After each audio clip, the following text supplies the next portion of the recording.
मेरे दोस्तों, मेरे मित्रों, मेरे यारों, सबसे पहले सटीक model Uttar ceases of education पर। जी हाँ, प्री बीएड परीक्षा 2025 का मैं मॉडल उत्तर एक एक करके विषयवार बताऊंगा। इस वीडियो में जो अभी पेपर हुआ है, आज ही पेपर हुआ है, शिक्षण अभिरुचि के पूरा 30 प्रश्न मैं मॉडल उत्तर बता रहा हूँ, बिल्कुल सटीक बताऊंगा। साथ ही नए हैं चैनल से जुड़ जाइए, क्योंकि एक एक करके सभी विषय की प्रश्न उत्तर आपको मिलते जाएंगे। चलिए फिर देर किस बात की, शुरू करते हैं। शिक्षण अभिरुचि प्री बीएड परीक्षा 2050 अर्थात आज ही की पेपर है। शिक्षण अभिरुचि मिलाते चलिए। देखिए, प्रश्न क्रमांक 51 है। शिक्षण की समझ के स्तर की संरचना को क्रमिक जो क्रम में व्यवस्थित करना है, इसका सही क्रम हो जाएगा मेरे दोस्तों, वो है आपका बी। जी हाँ, बी, जिसमें सबसे पहले अन्वेषण आता है, उसके बाद में आपके प्रस्तुतिकरण आएगा। देखिए, सभी प्रक्रिया एक साथ आएगी, लेकिन मैं सीधा बताते चलता हूँ, ठीक है। 51 का बी उत्तर हो जाएगा। नेक्स्ट क्वेश्चन पर बात करें, प्रश्न क्रमांक 52। राष्ट्रीय शिक्षा नीति के क्या उद्देश्य हैं? देखिए, राष्ट्रीय शिक्षा नीति का उद्देश्य संपूर्ण शिक्षा तंत्र को नया रूप देना या शिक्षा को रोजगार से संबंध बनाना। तो ये जो 52 का उत्तर होगा, संपूर्ण शिक्षा तंत्र को एक नया रूप देना। जब भी कोई शिक्षा नीति लागू होती है तो एक सिस्टम जो प्रणाली है शिक्षा व्यवस्था की, उसमें नया रूप मिलता है। जैसे पहले जो होता था और अभी जो हो रहा है 5+3+3+4, एक अलग सा रूप आ गया है ना, तो एक नया रूप देना होगा, ठीक है। तो 52 का हो जाएगा ए। चलिए नेक्स्ट क्वेश्चन पर बात करें। क्वेश्चन नंबर 52 के बाद में अगला क्वेश्चन 53। एक शिक्षक को, देखिए, एक शिक्षक को ज्ञान के अलावा अपने विद्यार्थियों को और क्या सिखाना चाहिए? प्रश्न क्रमांक 53 का उत्तर हो जाएगा ये सभी। प्रश्न क्रमांक 54 में आ जाइए। प्रश्न क्रमांक 54 है, निम्नलिखित का मिलान कीजिए। कॉलम 1 को कॉलम 2 के साथ मिलान करना है और इसका सही उत्तर हो जाएगा डी वाला ऑप्शन, ठीक है। क्या हो जाएगा भाई? डी वाला ऑप्शन सही हो जाएगा। चलिए अगला प्रश्न देखते हैं, प्रश्न क्रमांक 55। 55 प्रश्न है, शिक्षकों के लिए मनोवैज्ञानिक दक्षता क्यों महत्वपूर्ण है? शिक्षक के लिए मनोवैज्ञानिक दक्षता उत्तर हो जाएगा उपरोक्त सभी। क्या हो जाएगा भाई? उपरोक्त सभी। चलिए प्रश्न क्रमांक 56 देखिए, समावेशी कक्षा में शिक्षक को किन रणनीतियों को अपनाना चाहिए? समावेशी कक्षा में शिक्षक को कौन सी रणनीति अपनाना चाहिए? इसका सही उत्तर हो जाएगा मेरे दोस्तों डी। केवल बी और डी इसका सही उत्तर हो जाएगा, डी वाला ऑप्शन, ठीक है। चलिए नेक्स्ट क्वेश्चन पर बात करते हैं। देखिए भाई, प्रश्न क्रमांक 57 है, एनसीएफ 2005 विभिन्न विषयों के अलावा और किन पाठ्यचर्या क्षेत्रों को भी महत्व देता है? एनसीएफ 2005। तो 57 प्रश्न का उत्तर हो जाएगा भाई डी वाला ऑप्शन, ठीक है। क्या हो जाएगा? उत्तर डी वाला ऑप्शन हो जाएगा। प्रश्न क्रमांक 58, कक्षा में शिक्षक की प्रभावशीलता को मापने के लिए क्या आवश्यक है? इसका क्या उत्तर हो जाएगा भाई? प्रश्न क्रमांक 58 का उत्तर हो जाएगा डी, उपरोक्त सभी हो जाएगा, ठीक है। चलिए क्वेश्चन नंबर 59। प्रश्न क्रमांक 59 पर आते हैं, रचनावादी दृष्टिकोण के अनुसार इनमें से कौन सा ज्ञान निर्माण के लिए महत्वपूर्ण है? अब ज्ञान निर्माण के लिए महत्वपूर्ण बताना है, तो इसका उत्तर क्या हो जाएगा? विद्यार्थियों का पूर्व ज्ञान, सी इसका सही उत्तर हो जाएगा।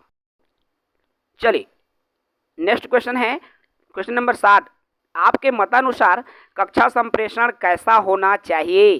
कैसा होना चाहिए भाई कक्षा का संप्रेषण आपके मतानुसार? तो ये होना चाहिए व्यापक, ठीक है, कॉम्प्रहेंसिव, व्यापक स्तर पर यदि संप्रेषण होता है, बातचीत होता है, तो बच्चे और बेहतर सीखते हैं, ठीक है। क्वेश्चन नंबर 61 देखो भाई, क्वेश्चन नंबर 61 क्या है? निम्न में से कौन सा ई लर्निंग प्लेटफॉर्म है? देखिए, मैंने इसको यूट्यूब पर इसको हमने गूगल पर सर्च किया और लगभग सभी इसमें ई लर्निंग प्लेटफॉर्म है, तो इसका सही उत्तर थोड़ा सा भी डाउट है, ठीक है भाई। इस प्रश्न का उत्तर में थोड़ा डाउट है, आप और अच्छे से देख लेंगे। देखो भाई, 62 नंबर का प्रश्न है, निम्नलिखित को सुमेलित कीजिए। सुविधादाता, मूल्यांकन, परामर्शदाता, ये है कॉलम 1 को कॉलम बी से सुमेलित करना है। 62 का उत्तर हो जाएगा डी। क्या हो जाएगा मेरे दोस्तों? डी वाला ऑप्शन 62 का सही है। चलिए नेक्स्ट सवाल पर आते हैं। 63 नंबर देखो, निम्नलिखित में से कौन सी समाजीकरण करने की प्रमुख अभिकरण है? अर्थात समाजीकरण की एजेंसी जिसको आप बीएड डीएड करोगे तो अच्छे से इसको पढ़ोगे मेरे दोस्तों। इसका सही उत्तर हो जाएगा सी, अर्थात ये चारों समुदाय भी है, सामाजिक समूह भी है, औपचारिक शैक्षणिक संस्था भी है, परिवार भी है, चारों समाजीकरण की एजेंसी है, इसलिए सी इसका सही उत्तर हो जाएगा। नेक्स्ट क्वेश्चन है क्वेश्चन नंबर 64। देखो भाई, शिक्षण में छात्रों की विविध आवश्यकताओं को समझने के लिए शिक्षक को किन कारणों पर ध्यान देना चाहिए? 64 नंबर के प्रश्न है और इसका सही उत्तर हो जाएगा बी वाला ऑप्शन। क्या हो जाएगा भाई? 64 का बी हो जाएगा। चलिए अगले सवाल पर आते हैं। अगला सवाल 65 देखिए, कथन से संबंधित है।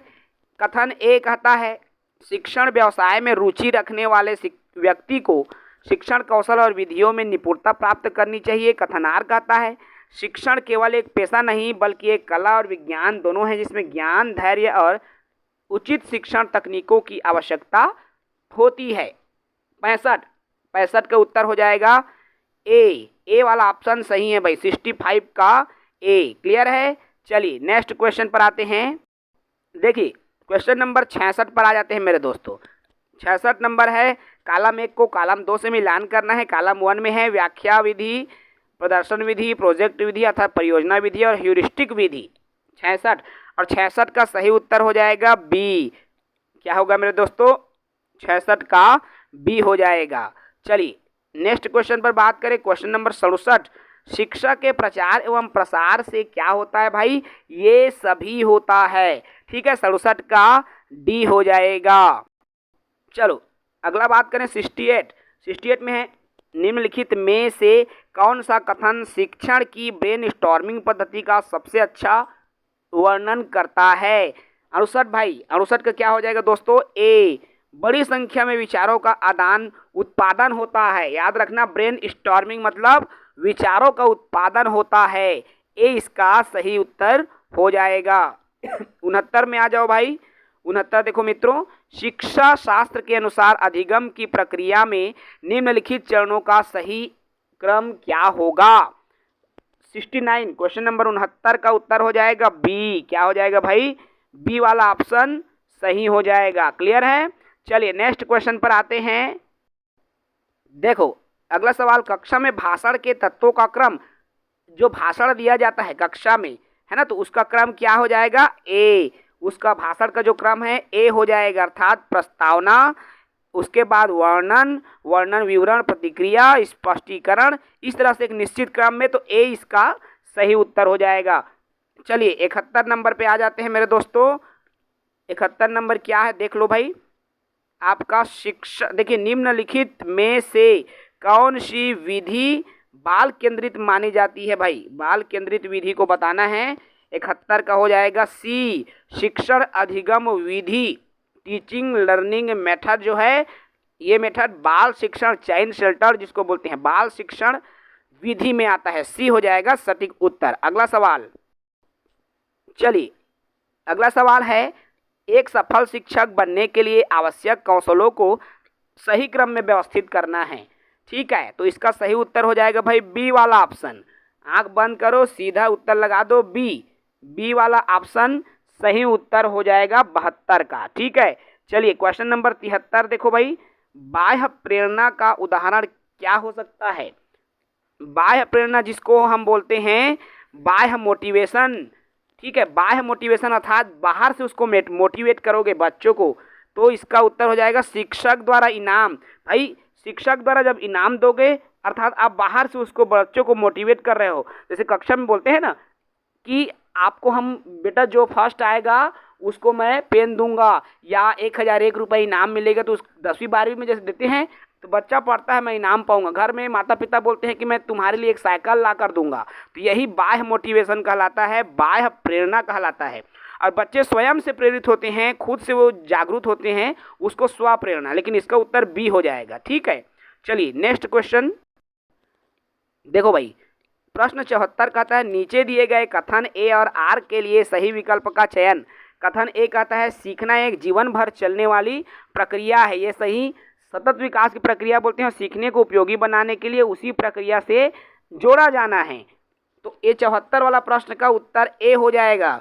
ए आर दोनों सही है और आर उसका स्पष्टीकरण है भाई, ठीक है। नेक्स्ट क्वेश्चन, क्वेश्चन नंबर 75 पर आ जाओ। संजय पढ़ाई में अच्छा है परंतु अक्षरों और शब्दों को पढ़ने और समझने में कमजोर है। उसकी गणितीय समझ अच्छी है। संजय निम्न में से किस प्रकार की, देखो भाई अलग अलग डिसलेक्सिया, डिसग्राफिया, ये अलग अलग कहना चाहिए बच्चों में अक्षमता है, डिसेबिलिटीज़ है। लेकिन अभी हम बात कर रहे हैं इस प्रश्न के उत्तर की, तो डिसलेक्सिया इसका सही उत्तर हो जाएगा। डिसकैलकुलिया गणित से संबंधित समस्या होती है, ठीक है। तो ये अलग अलग, डिस्ग्राफिया लेखन से संबंधित होती है, लेकिन अभी इसका उत्तर जो हो जाएगा सी हो जाएगा, ठीक है। चलिए नेक्स्ट क्वेश्चन पर आते हैं। प्रश्न क्रमांक 76 भाई देख लो, शिक्षण शास्त्र में शिक्षण विधियों को अपनाने का सही क्रम। अब शिक्षण शास्त्र में शिक्षण विधि को अपनाना है, उसका सही क्रम क्या हो सकता है? तो उसका जो सही क्रम हो जाएगा ए वाला ऑप्शन बिल्कुल सही हो जाएगा, ठीक है। अर्थात पाठ्यक्रम के लिए सबसे पहले योजना बनाना, उसके बाद उस शिक्षण विधि, उसके बाद शिक्षण कार्य, तो एक निश्चित क्रम, तो ए इसका सही उत्तर हो जाएगा। चलिए प्रश्न क्रमांक 77 पे आ जाइए। देखो भाई, शिक्षण में लचीलापन क्यों आवश्यक है? अब शिक्षण में लचीलापन क्यों आवश्यक है? क्योंकि इसका जो 77 वाले प्रश्न का उत्तर हो जाएगा सी। ए और सी दोनों जरूरी है। सीखने की गति के अनुसार बच्चों को पढ़ाया जा सके और छात्र के जरूरत के अनुसार उसको पद्धति को बदली जा सके, ठीक है। तो सी इसका सही उत्तर हो जाएगा, ठीक है मेरे दोस्तों। चलिए नेक्स्ट क्वेश्चन पर बात करते हैं।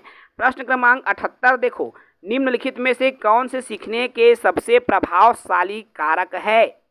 भाई सीखना कब सबसे ज़्यादा प्रभावी कब बनेगा? जब बच्चा क्या होगा, उनमें रुचि रहेगी, लेकिन वो मोटिवेट होगा तो रुचि अपने आप आएगी ना मेरे दोस्तों, याद रखना। तो प्रेरणा बहुत ज़रूरी है, मोटिवेशन बहुत ज़रूरी है, मोटिवेशन ही इसका सही उत्तर हो जाएगा।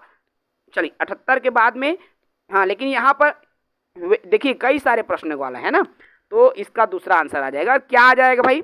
तो A B E A sorry देखिए इसमें 78 का जो है यहाँ पर सरकारी नीति, प्रेरणा, अभिवृत्ति, रुचि, बी सी डी, ये बी वाला ऑप्शन इसका सही उत्तर हो जाएगा भाई, इसको सुधार लेंगे है ना। बी वाला ऑप्शन 78 का सही हो जाएगा। चलिए 79 देखिए, निम्नलिखित में से कौन सा एक गुणात्मक मूल्यांकन का उदाहरण है? गुणात्मक मूल्यांकन। अब 79 और 79 का उत्तर हो जाएगा सी, प्रोजेक्ट कार्य और प्रस्तुति इसका सही उत्तर हो जाएगा। शिक्षण अभिरुचि का अंतिम प्रश्न देखो भाई, नीचे दिए गए कथन, ये भी कथन कारक वाला कथन है, रचनात्मक मूल्यांकन को सीखने की गति में तेजी आती है मूल्यांकन से, और आर योगात्मक मूल्यांकन से। देखिए मूल्यांकन दो प्रकार का, फॉर्मेटिव और समेटिव, रचनात्मक और योगात्मक, ठीक है। तो अब मैं इसके डायरेक्ट आंसर पर आता हूँ, मैं एनालिसिस नहीं करूँगा। इसका सही उत्तर हो जाएगा ए वाला ऑप्शन, ठीक है भाई, ए इसका सही उत्तर हो जाएगा। तो ये रहा 30 MCQ का उत्तर, मॉडल उत्तर, जो आज आपके प्रश्न, आज पेपर हुआ है प्री बीएड का, उसका सटीक उत्तर आप चेक कर लीजिए और चैनल को सब्सक्राइब कर लीजिए, क्योंकि बाकी विषयों के उत्तर भी हम सर्च कर रहे हैं, आप सभी के लिए खोज रहे हैं, और एक एक करके सभी कहना चाहिए विषयों के आपको मॉडल उत्तर मिलते चले जाएंगे। तो चैनल को सब्सक्राइब कर लीजिए।